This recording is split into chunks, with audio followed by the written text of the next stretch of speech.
Eh les gens, écoutez ça. Salut Chitosy. Salut. Vous savez quoi? J'ai une théorie super renversante pour vous. Notre monde n'est pas réel. C'est juste une simulation. Ouais, et pas n'importe quelle simulation. Une simulation informatique. Où est-ce que t'as vu un truc qui te fait penser ça? Sur le site d'un logiciel? Non, c'était sur un site de science. Ah, carrément. Je veux bien que tu nous montres ça. Tu veux bien nous donner le lien pendant que je lance le générique? Ok, je vous retrouve ça.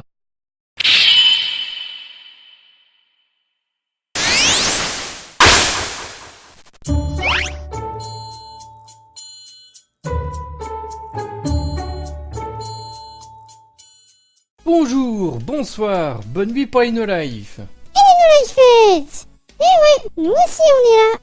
Voilà, c'est un article du magazine Pour la Science de 2016. Et ce qui est marrant, c'est qu'on y lit qu'il y a des scientifiques et des philosophes qui prennent cette théorie, enfin cette hypothèse en tout cas, très au sérieux. Genre ce mec-là, Neil deGrasse Tyson, qui estime à une chance sur deux la probabilité que notre existence ne soit en fait qu'un programme sur un disque dur. Ou ce Nick Bostrom, la philosophe à l'université d'Oxford. Ça doit être une grosse tête ça, donc pas un con. Et l'autre est quand même astrophysicien. Ça doit pas être des conneries du coup. Peut-être, mais c'est pas parce qu'on est intelligent qu'on peut répondre à toutes les questions non plus, hein. Surtout les trucs comme ça.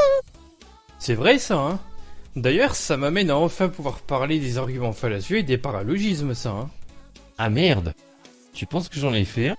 J'ai dit quoi? Pas forcément, tu vas comprendre. Mais je vais commencer par le début. Déjà, il y a plusieurs types d'arguments fallacieux, ou de sophismes, c'est pareil. Je pense qu'on peut faire deux grandes catégories en fait. Les arguments qui ne sont pas logiques et la manipulation pour convaincre ainsi que l'attaque. Tout ce qui est vilain coup quoi. On pourrait plus ou moins prendre les catégories de cette page et les mettre dans mes deux colonnes. Mais en vrai ça ne marche pas totalement si on regarde chaque argument.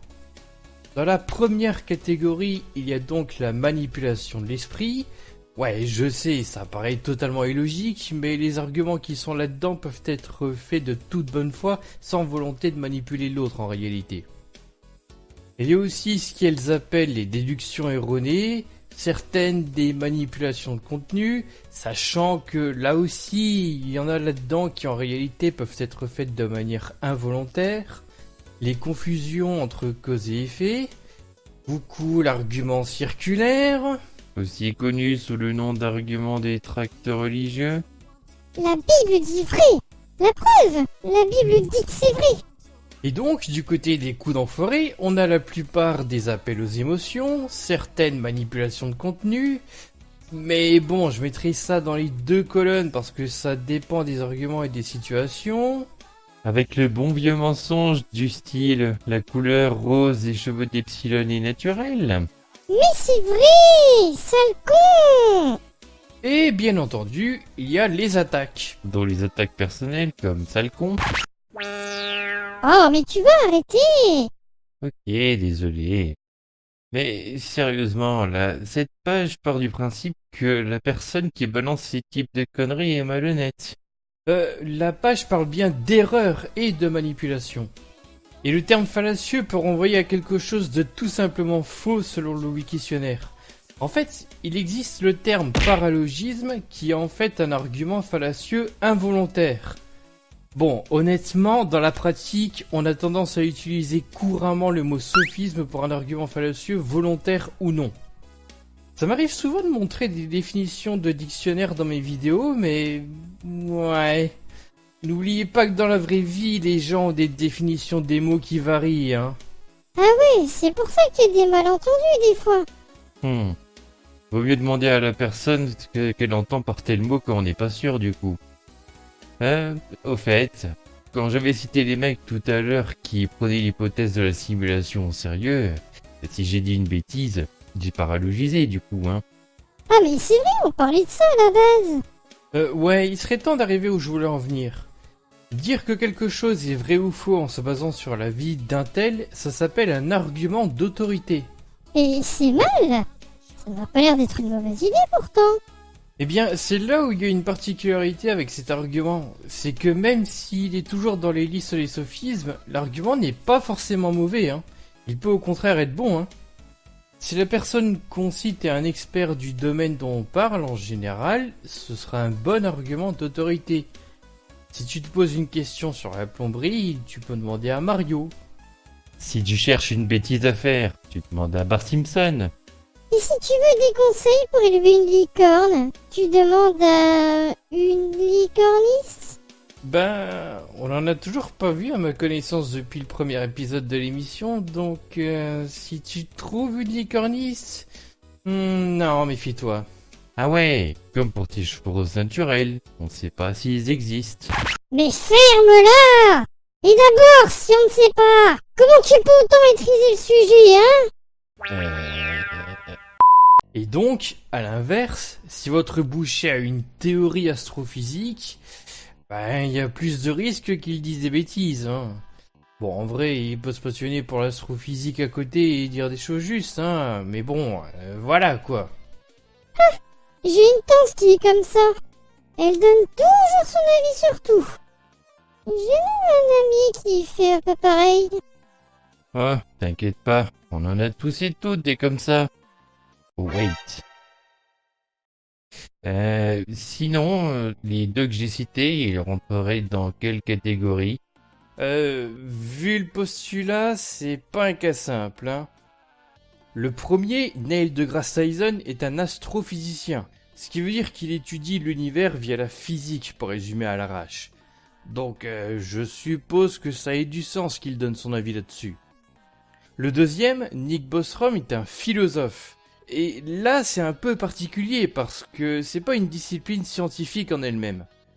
On peut très bien se poser des questions sur le monde en se basant sur les connaissances scientifiques, mais la philo, c'est vaste.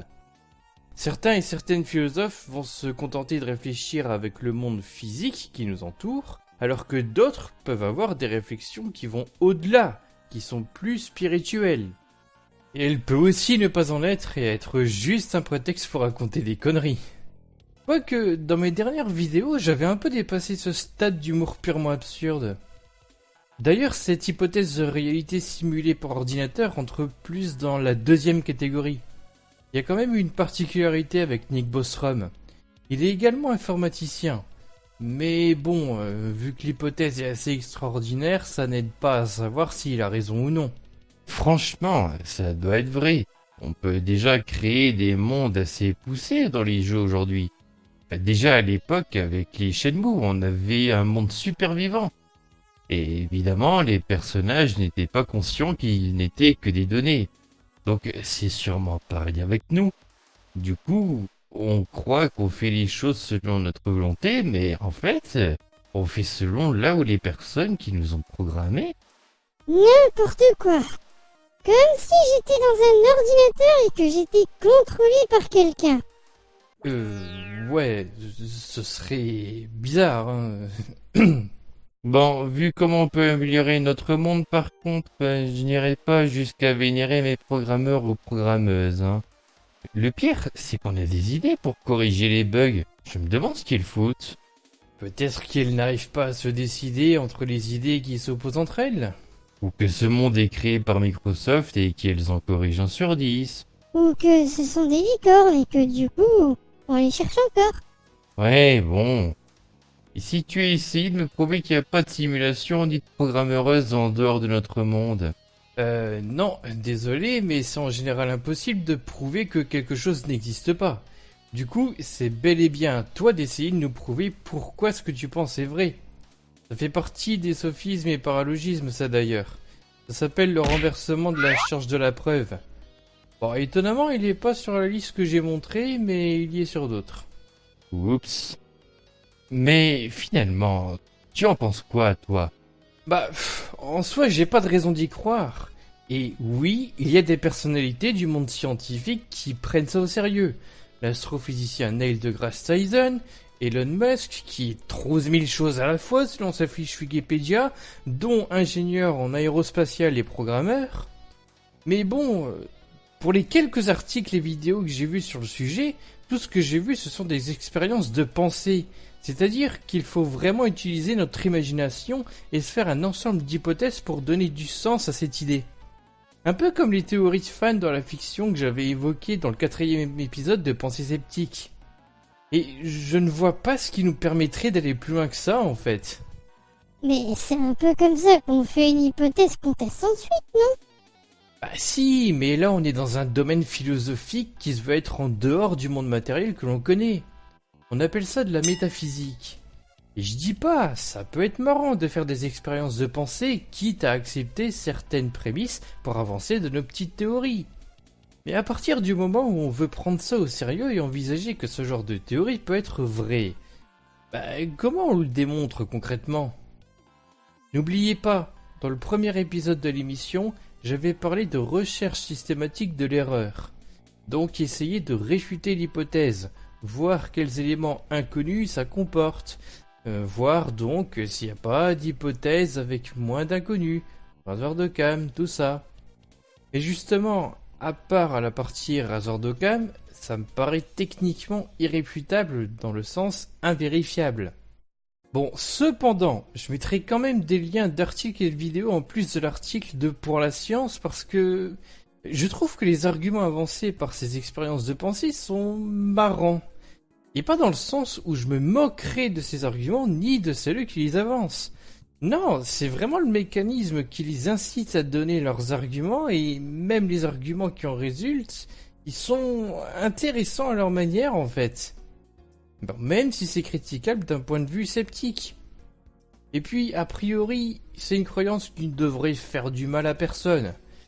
À partir du moment où, par exemple, personne ne tente de se suicider pour voir si elle va respawn quelque part. Hein. Du coup, les expériences de pensée, ça peut être de la branlette intellectuelle. Ouais, peut-être. Mais bon, est-ce que c'est si grave après tout? Donc, on aura vu quoi finalement? On peut faire des arguments pas logiques ou des faux arguments qui ont plus pour but de manipuler les gens que tu veux convaincre. Oui, d'ailleurs, la plupart du temps, les gens ne font pas exprès de balancer des arguments moisis. Sinon, ce serait assez problématique pour faire confiance aux gens dans la vie de tous les jours, tiens. Tu nous en as montré deux dans le mouvement. L'argument d'autorité, qui peut être un bon comme un mauvais argument, selon le contexte et surtout l'expertise de l'autorité. Ouais, d'ailleurs, j'ai pas assez insisté là-dessus, mais il y a aussi des arguments d'autorité moisis parce que la personne citée ne respecte pas du tout le consensus scientifique des autres experts du même domaine que lui. Par exemple, des médecins qui vont vouloir soigner des gens avec un traitement dont on n'a pas prouvé qu'il était réellement efficace, alors qu'il a été testé 12 000 fois, hein. Donc, la personne est médecin, mais ça foire quand même. Ah bah génial, si maintenant on peut même se faire avoir par les personnes qui sont supposées savoir... Non, mais là, faut reconnaître que c'est compliqué et qu'on n'est pas forcément aidé, hein. Du coup, c'est compréhensible de se faire avoir. Faudrait que j'y revienne un jour parce que c'est important. Et sinon, c'est à la personne qui croit qu'un truc est vrai qui doit expliquer pourquoi elle pense avoir raison et ne pas demander à l'autre pourquoi elle aurait tort. Voilà. Bon, j'avoue que ça tient aussi du principe, mais c'est quand même plus intéressant de savoir pourquoi la personne pense ce qu'elle pense. Mais une fois que c'est fait, là, ouais, la personne qui ne croit pas peut essayer, si elle veut, d'expliquer pourquoi elle pense que les arguments donnés tiennent ou non la route. Et puis, je voudrais juste ajouter un truc sur cette hypothèse de monde simulé par ordinateur. Quand on m'avait parlé de ça la première fois et quand j'avais commencé à chercher des documents pour cette vidéo, je ne m'attendais pas du tout à ce que cette question soit autant prise au sérieux par certains scientifiques. Et surtout, je ne m'attendais pas à la façon d'argumenter. Il y a des raisonnements auxquels on ne s'y attend pas forcément, mais qui ont une certaine logique ironiquement. La question, quand elle est posée par une personne lambda, peut paraître conne et what the fuck. Mais plot twist, même ce genre de question ne peut pas être répondu de manière aussi simple que non abruti, next. Comme cette hypothèse est irréfutable, d'un côté il est préférable d'en douter, mais de l'autre on ne peut pas y rester totalement fermé dans la mesure où on ne peut pas prouver que c'est faux. Mais au même type que pour les licornes ou le Père Noël en fait, hein. Et accessoirement, même pour les trucs considérés comme vrais selon nos connaissances scientifiques actuelles, les personnes lambda n'ont pas forcément les connaissances nécessaires pour prouver ou réfuter telle affirmation, hein. Par exemple, certaines personnes pensent que la Terre est plate. Non. Sérieux? Non, sérieux? Ouais, mais comment vous savez que c'est une boule en vrai? Est-ce que vous arriveriez à le démontrer? Non. En même temps, ce n'est pas notre rôle. On n'est pas astronome ou astrophysicien ou cosmo-truc. Enfin, je sais même pas à qui il faudrait s'adresser s'il fallait demander. Je ne suis même pas sûr non plus. Mais bref, là où je veux en venir, c'est que chercher des réponses à ces questions, du moins en mode sceptique, nous donne donc une grande leçon d'humilité. C'est pour ça qu'au départ je voulais pas passer pour un connard quand j'avais écrit ma série de vidéos de critiques de documents religieux. C'est parce que je lis le grand livre, la Bible. Non, c'est parce que c'est scientifique, connard. C'est de l'endoctrinement par l'émotion. C'est dégueulasse. Mais en plus de ça, la gamine, elle avait juste dit qu'elle avait rien de spécial. Elle a pas dit que c'était de la merde. Elle a même dit qu'elle était bien. C'est quoi votre problème? Les gens qui ont écrit ça ont un putain de problème. Quand on te fait indirectement comprendre que le problème c'est pas les autres mais toi, finalement ça ne nique pas du tout l'estime personnelle ça, hein, non. Mais vous êtes cons quoi. C'est fou d'ailleurs ce que cette fille me ressemble. Pourquoi elle a ta voix d'ailleurs? Est-ce que c'est moi? Ou alors c'est moi mais pas moi? Ou alors moi c'est toi? Ou alors toi? Oh merde. Eh, entre nous, Epsilon et moi, on n'est pas réel, hein. On est un genre de simulation d'humain sur ton ordi. On peut dire ça. Et on est contrôlé par... C'est toi qui... Yep. Oh salut! On fait quoi aujourd'hui? Eh bien, il est temps de se dire au revoir. Ah bon déjà? C'est bizarre, j'ai l'impression qu'il s'est passé un truc. Tu as perdu connaissance. Je t'expliquerai. En attendant, si ça vous a plu, abonnez-vous, likez, blablabla, et à la prochaine. Et partagez la vidéo. Cordialement.